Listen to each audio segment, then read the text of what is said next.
Thank you, everybody. No, thank you. I do appreciate it. So, Mr. President, Mr. Speaker, Senator Kelly, Representative Candelora, Senator Duff, Representative Rojas, members of the General Assembly, Lieutenant Governor Bysowitz, my fellow state officials, honored guests, and the people of the great state of Connecticut. 8 months ago, we passed on a strongly bipartisan basis a 2-year budget, which, unlike most of our peer states, is still in the black. That budget makes our state's largest ever commitment to child care, K-12 education, our universities, workforce training, and the not-for-profits. At the same time, our budget provided a 10% tax cut for middle-class families and a bigger tax credit for working families and essential workers.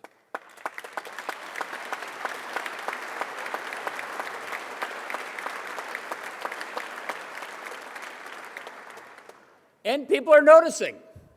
Unlike our neighboring states, which are losing population, Connecticut has gained population over each of the last few years. Today we have more people working, more people starting businesses, more people joining labor unions with better pay and better benefits, more of our graduates staying in Connecticut, and more out-of-staters wanting to move to Connecticut. One warning sign. We have too many people who cannot find a place to live. Either it's not available or it's not affordable. Our biennial budget doubles our investment in housing. That's workforce housing, affordable housing, supportive housing, elder housing, and downtown apartments.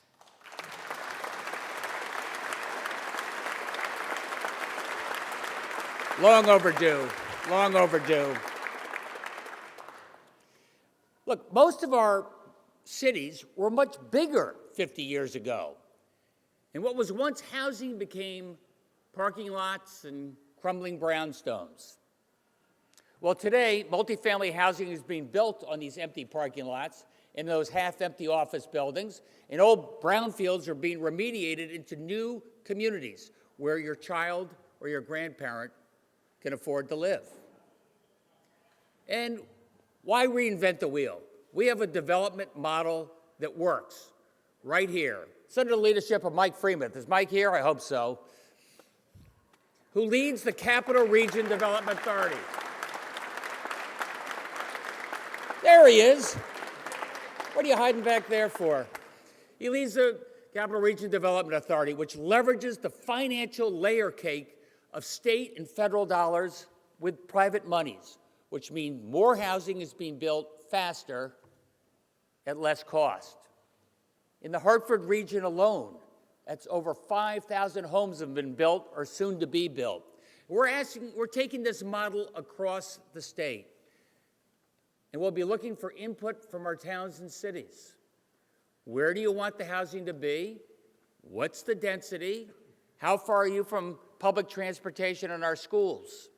The state will be your partner in completing the financing ASAP to get those shovels in the ground.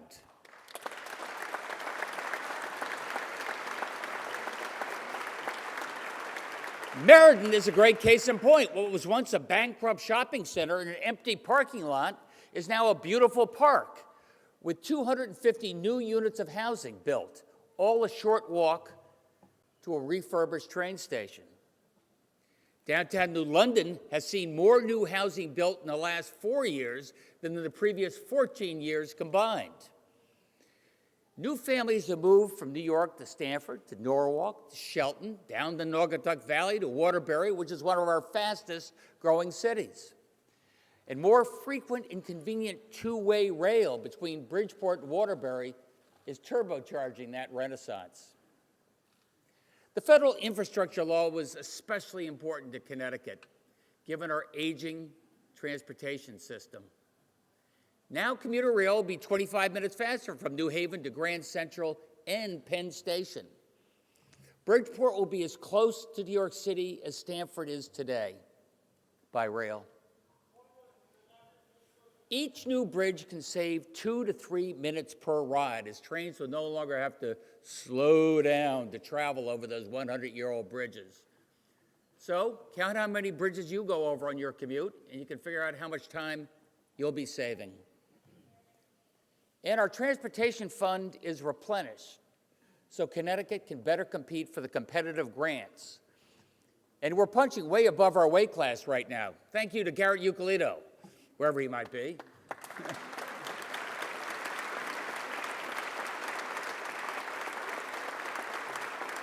And also thanks to our workforce program, which is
I'll tell you on a personal note,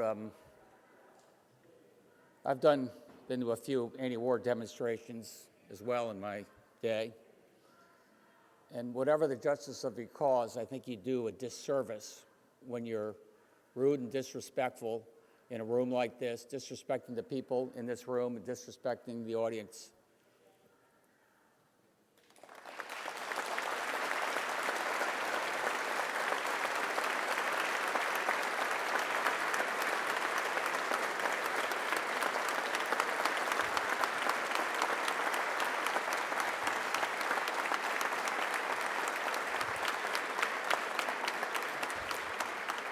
All right, back to our regularly scheduled programming. Our workforce program is partnering with the building trades as well to make sure that quality workers are ready to go, to take advantage of those transportation dollars.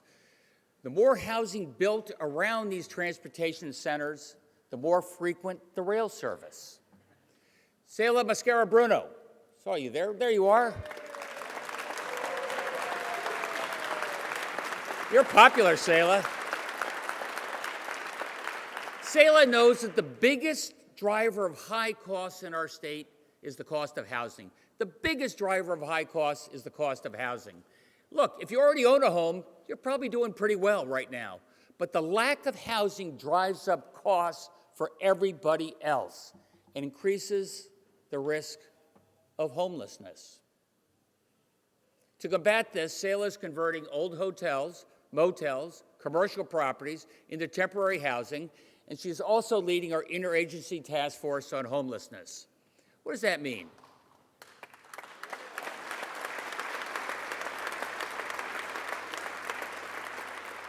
Housing is more than a roof over your head. Look, thanks to the extra $350 million commitment you all made to mental health, we are providing addiction and mental health services in support of housing. Where's Nancy Navarrete? And soon you'll be ready for job training. Where's Kelly Valeris? We are one of the densest states in the country, by which I mean we have more people per square mile. So we have to manage our growth carefully. What do you want Connecticut to look like in 2035? Our cities are coming back big time. And we're preserving more open space than ever before. Over 11,000 acres preserved in the last 5 years alone, 11,000 acres.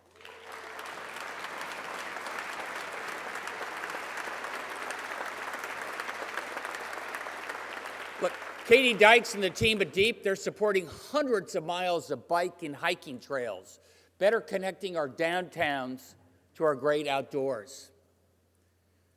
But you better check the weather. Our state and our country are being hit by more severe and more unpredictable weather than ever before. Last summer, the Connecticut River Valley required extra irrigation due to a severe drought. Then a week later, the crops were 6 inches underwater following torrential downpours. They call it a rain bomb. The cost of dealing with climate change is expensive, but the cost of doing nothing is immeasurable.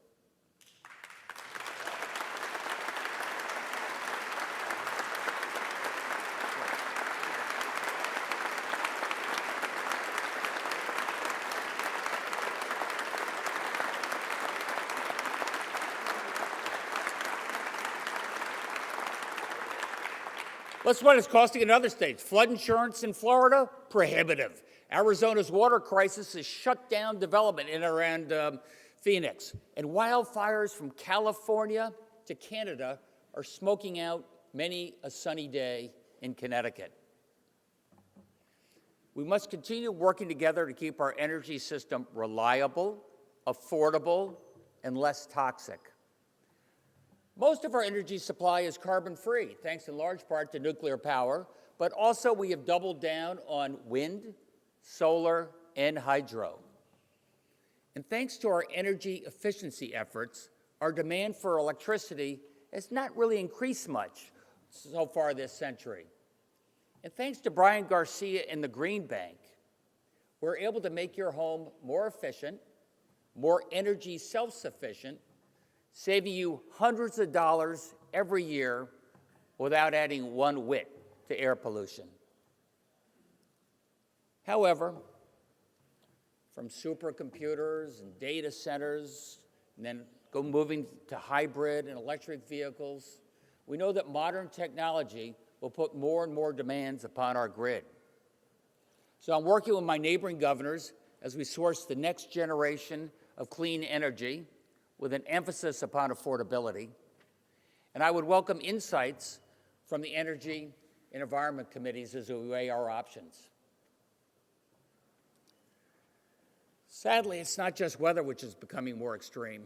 Our culture is unleashing more extreme behavior, be it expressions of racism, hate speech, increased domestic abuse, fentanyl overdoses, with a sad surge in mental health calls, starting younger and younger. Our budget provides more security for houses of worship to counter rising threats, and when more cops on the beat, but the extreme behavior reflects something much more profound. Our budget is doing more. How can we do a better job directing our resources to make a difference in people's lives, turning hopelessness into hope and hardship into opportunity?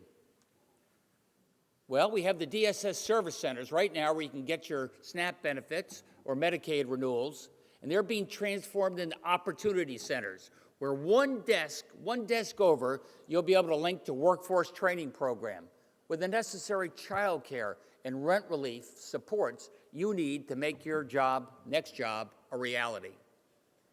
And that training should get you a better job with better pay. And we will be proposing, yet again, paid sick days, so you don't have to show up sick to keep the job you need.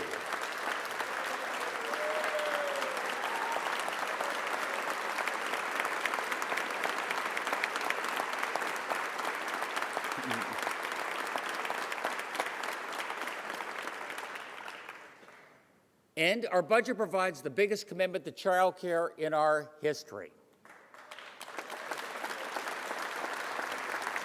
The biggest commitment in our history. An additional $90 million next year alone, $90 million. Providing additional pay for early childhood educators and higher reimbursement for our centers and family care homes, all following the recommendations of the Blue Ribbon Panel. Thank you, Beth Bye.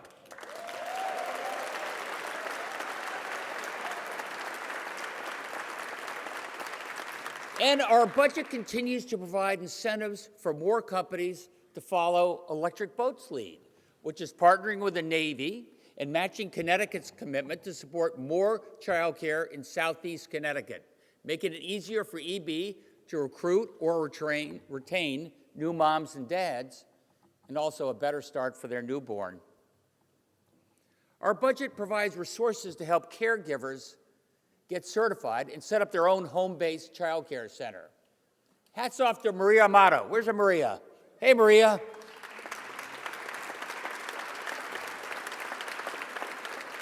With a little extra help, Maria is able to take care of many, many more kids than she was before in her nationally recognized home health care center. Thank you. And we have eliminated licensing fees and red tape, and our Social Equity Council will be prioritizing child care and homeless shelters in those communities that were hardest hit by the war on drugs. We're providing also visits by experienced nurses for first-time parents starting in Bridgeport, and that's just for starters.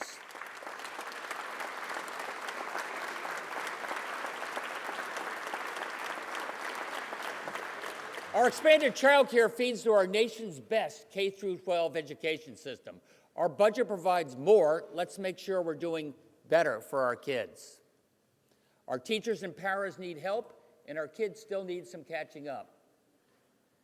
Charlene Russell Tucker over at the Department of Education. She continues to create a talent pipeline which will address the teacher shortages by expanding our Ed Rising program, where high school age kids can help out in the elementary classrooms. My version of Big Brother, Big Sister. And Dante Bartolomeo. There she is. Hey, Dante. Over at Labor, she's expanding our teacher apprentice program. So our next generation teachers, including Tanner Callahan. Is Tanner here? There's Tanner. Teachers College, CCSU. He's going to be joining our Waterbury Public School as an apprentice, getting paid to assist in the K-12 classroom while finishing his education. That means extra attention for that student who may be feeling lost. Thank you, Tanner.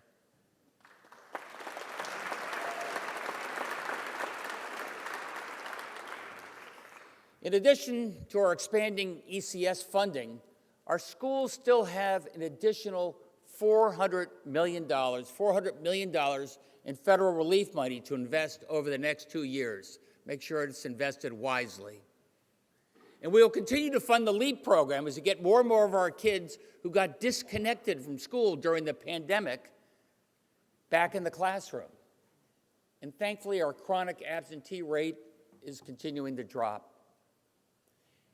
And for those feeling deeply alone, be they vets or teenagers, Susan Beiswitz is focused on rejuvenating social and community connections with her new council, and our budget continues to make the popular summer enrichment program available, and after-school programs, and expanded free school meals. It's tough to learn on an empty stomach.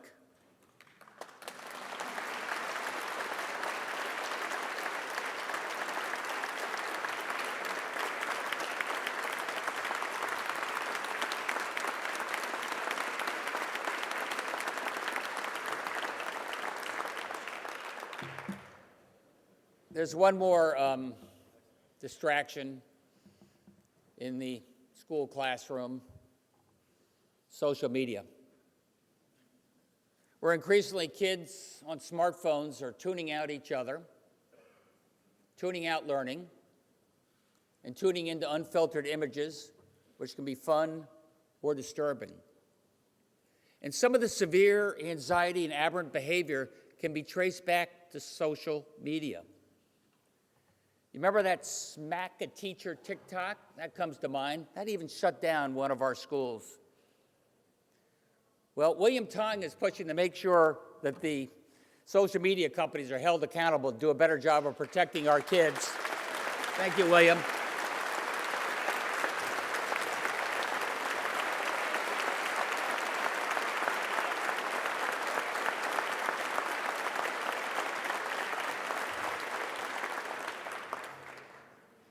In the legislature, we've got Senator Maroney, who's going to make sure we put an end to those deep fakes. That's the real Senator Maroney, not a hologram, the real McCoy.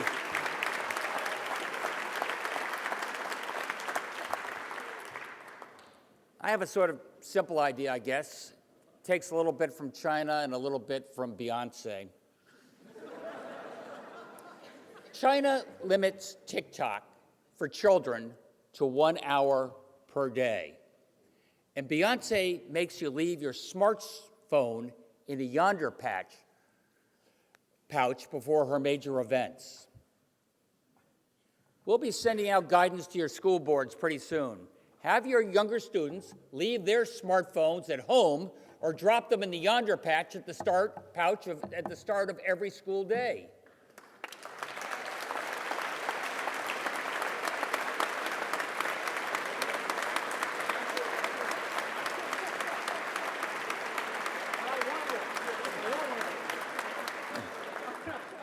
Couple you had to put your phone down then.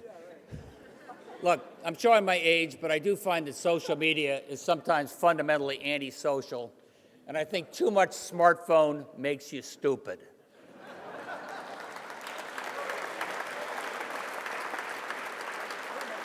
So I want you to start the day listening to your teacher and playing with your friends, not your phone.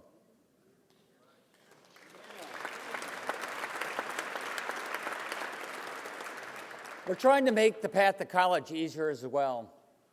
The top 30% of every high school graduating class now has auto enrollment into our CSU system, as well as many private colleges.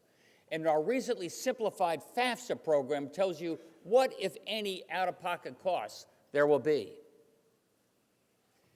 And this budget makes our largest state grants ever to our state colleges and UConn. Seize the opportunity. And speaking of UConn, this budget allocates money for the design and engineering of a new life sciences center in Storrs.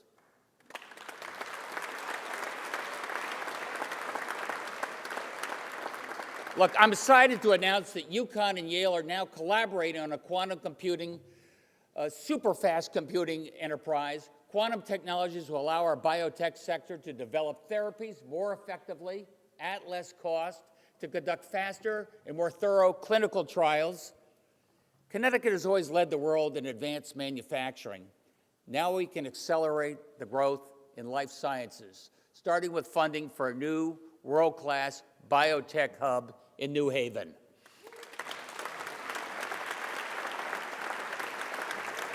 Did you hear that, Marty?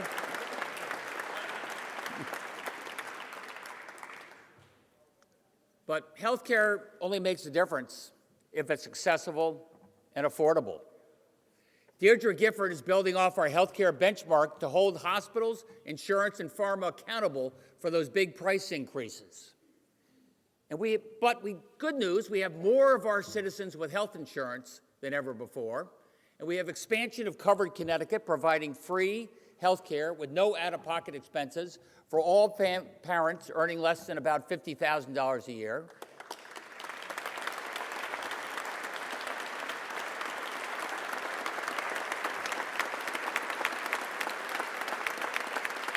And we have big discounts for middle-class families on the exchange.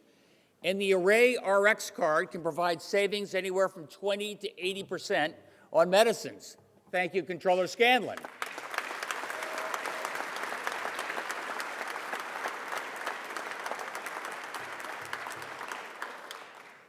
So speaking of affordability, our tax credit for working families and the $400 million tax cut for middle-class families is now saving you about $25 per paycheck.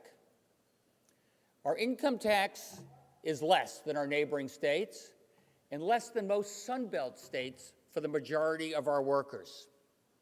And we have eliminated the tax on pensions and 401ks for most retirees, and we have eliminated the estate tax for 99% of our citizens.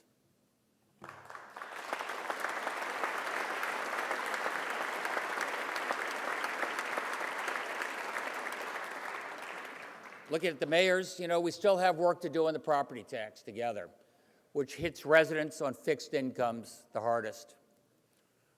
Our budgets continue to do more. We recently increased and expanded the property tax credit, reduced the car tax, and our state aid to municipalities is more than ever before.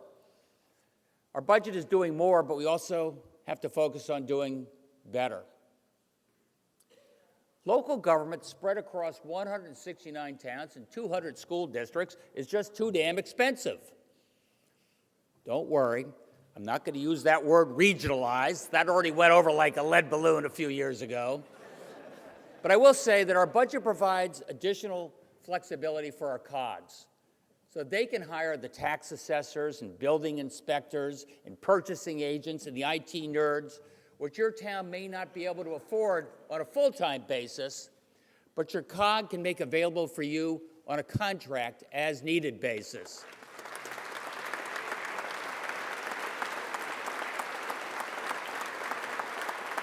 That should save you money and provide the skills as needed, not just full-time.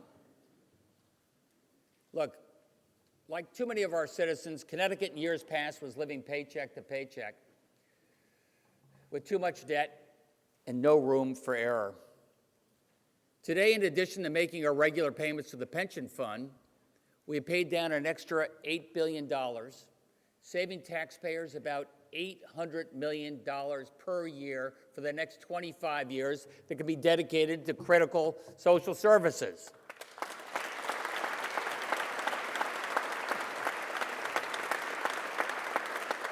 And we have added tens of thousands of new taxpayers, which further strengthens our budget for the future.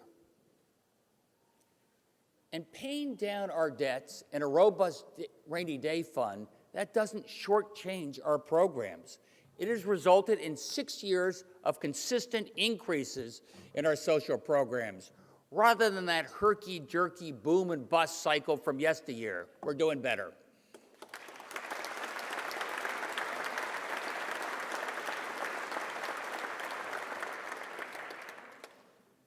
Our budget is trying to provide the same security for our citizens, not just creating opportunity, but building wealth.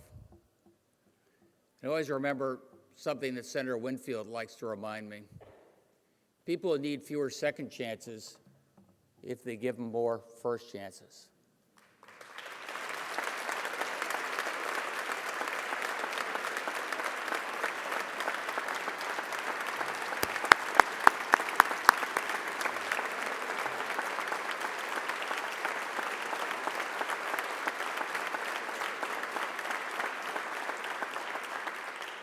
All right, for starters, too many of our citizens are underwater with debt. Our budget pays companies to pay down your student debt, starting with your first job here in Connecticut. Pay down that student debt. Number two, our budget will pay down over $650 million in medical debt.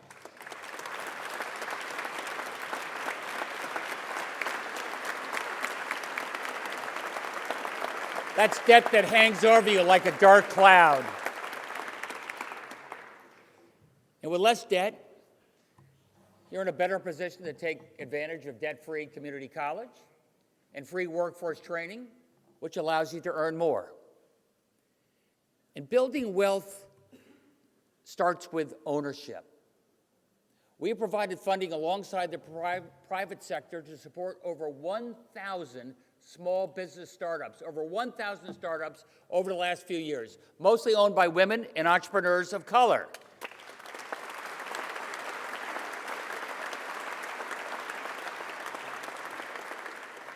These companies are on your main street and may employ a few of your neighbors as well, all with a stake in their community. Those empty shop windows are coming to life. In addition, our Time to Own program helps you make a down payment on your first home, already benefiting over 3,000 first-time homeowners, right here in the neighborhood they love, in nearly every town in the state. And if your baby is born under Husky, Our first-in-the-nation statewide baby bonds program will provide a little extra boost, more than $10,000 after he or she turns 18, maybe to help with college tuition or that new home or that new business.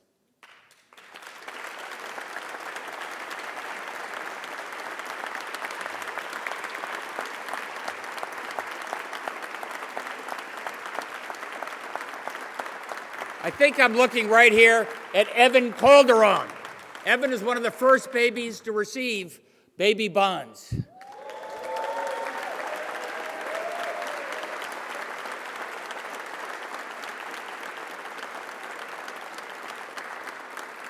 Evan, I'm going to give you a new nickname, Baby Bond. What's your name? Bond, Baby Bonds. Stay in Connecticut. It's worth the wait. And I want to thank you, Treasurer Russell, for making this happen.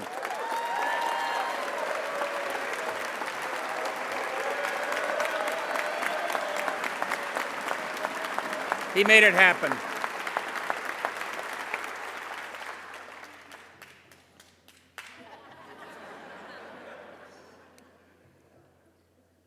One last thing I ask in return of everybody out there in TV land and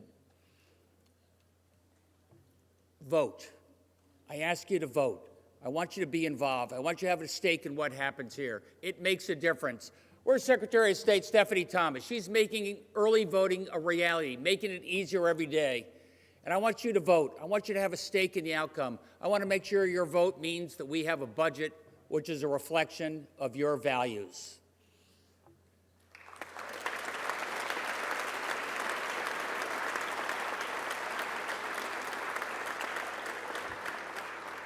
And by the way, we have a budget.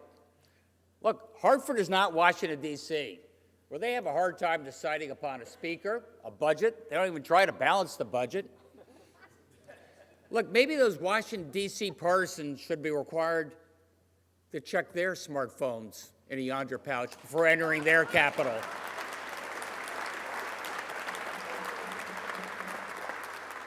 They seem to be talking at each other.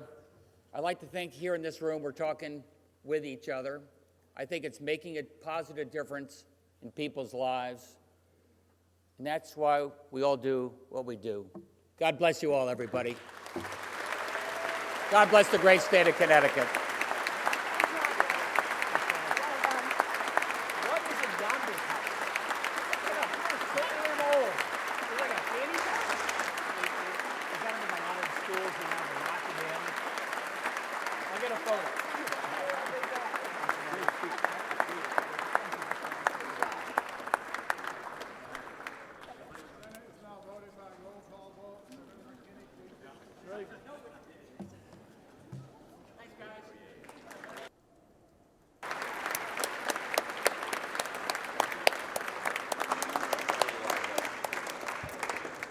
Thank you, Governor.